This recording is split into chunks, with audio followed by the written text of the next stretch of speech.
J'atteste qu'il n'y a de Dieu qu'Allah, l'unique, sans associé. J'atteste que Mohammed sallallahu alayhi wa sallam est son messager. Assalamu alaikum les filles, j'espère que vous allez bien. Je suis heureuse de vous retrouver pour cette vidéo. Alors, dans cette vidéo, nous allons aborder quelques réflexions que mène toute fille qui prend l'engagement de porter le voile. Lorsque elle touche notre cœur, lorsque nous répondons à l'appel d'Allah et lorsque nous choisissons de l'adopter, parce que même ayant grandi dans une famille musulmane et ayant adopté le voile depuis le bas âge, je trouve que tu n'es pas encore voilé du moment où tu n'as pas pris l'engagement sincère qui vient du cœur, l'engagement de respecter la parole d'Allah dans le Coran lorsqu'il interpelle les femmes et les filles du prophète ainsi que des croyants à porter le voile. Alors, une fois que tu prends l'engagement, il y a pas mal de réflexions qui te taraudent l'esprit, parmi lesquelles nous allons entamer les peurs, les peurs, les peurs du regard des autres, du jugement des autres, des critiques et autres. Il faut une confiance absolue en soi, parce que une fois qu'on adopte le voile, qu'on le veuille ou non, on fera face au regard des autres, au jugement des autres, aux critiques. Tes proches, d'abord tes proches, qui n'avaient pas l'habitude de te voir voiler, et vont émettre certains jugements. Si tu es d'une famille musulmane pratiquante, cela te sera favorable parce que les proches vont t'encourager, les proches vont aussi te motiver et tout ça là va renforcer ta confiance en soi. Tu seras prête, comme on dit, à conquérir le monde, à t'affirmer partout avec ton voile. Mais ce qui n'est pas toujours le cas pour des sœurs qui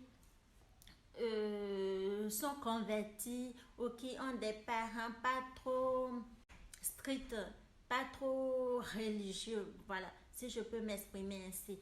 Alors, il y a ses proches qui vont trouver que tu es âgé avec le voile, que tu es jeune pour porter le voile, et que le voile, tu peux l'adopter une fois marié, tu peux juste utiliser un tuba à la place, et que les femmes voilées ont des difficultés à trouver de mari. Quel mari ou bien quel homme va t'aborder si tu traînes chaque fois ça là? Au sein des membres de ta famille, au sein de tes proches, que peut-être même des amis qui vont trouver que tu es obligé de traîner ça avec, chaque fois quoi en sortant. Voilà, donc si tu n'as pas une confiance absolue en toi et surtout si tu ne demandes pas constamment l'aide d'Allah et si l'engagement n'était pas sincère, alors vite tu pourras succomber à la tentation et bon dire voilà, bon, au moins pour cette fois peut-être je vais retirer le voile, je vais le porter après une autre fois. Alors petit à petit tu risques facilement de délaisser le voile. Voilà pourquoi je parlais en fait de choix, de l'engagement.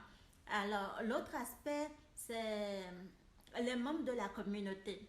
Les membres de la communauté, quand tu es voilé, certains intentionnellement, certains trouvent que ton voile n'est pas islamique, certains n'ont pas l'art de faire la dawa. Et il y a des sœurs qui vont peut-être te critiquer sur ton voile, sur ton habillement. Si tu adoptes le voile intégral, il y a des sœurs qui vont trouver que euh, tu peux juste mettre un hijab simple. Si tu mets un hijab simple, il y a des sœurs qui adoptent le niqab et que ma soeur, ton hijab n'est pas légiféré.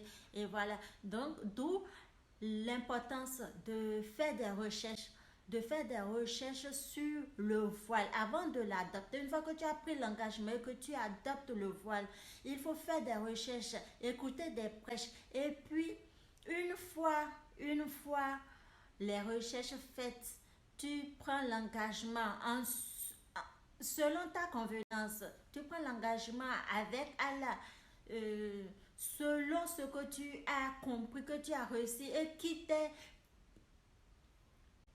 répond à toi, parce que c'est toi qui vas porter le voile.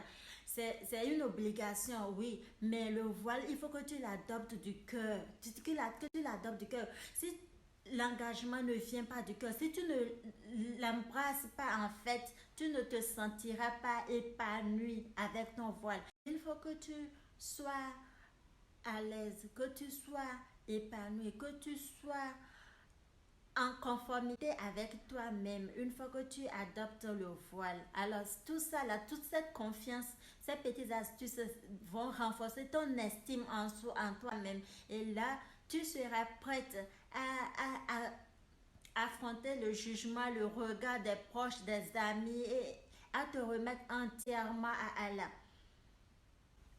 L'autre aspect, l'autre aspect, c'est la mode, les tendances actuelles. C'est vrai que le voile islamique a ses conditions qu'il faut respecter.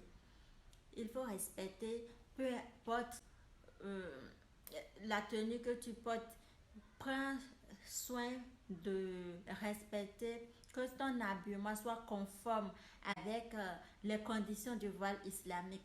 Mais aujourd'hui, avec l'essor des réseaux sociaux et autres, on est tellement confronté à pas mal de trucs que parfois on se perd.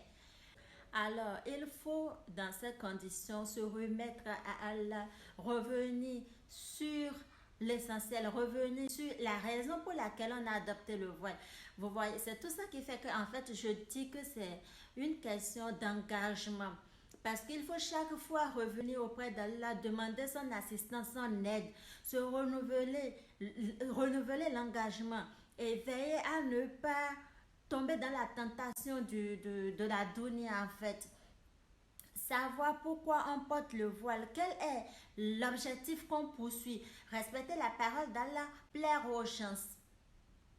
Respecter la parole d'Allah ou plaire aux gens. Alors, il faut continuellement renouveler ses intentions, demander l'assistance d'Allah pour ne pas tomber dans les pièges de Shaitan. Et l'autre aspect que nous allons aborder, c'est les fréquentations.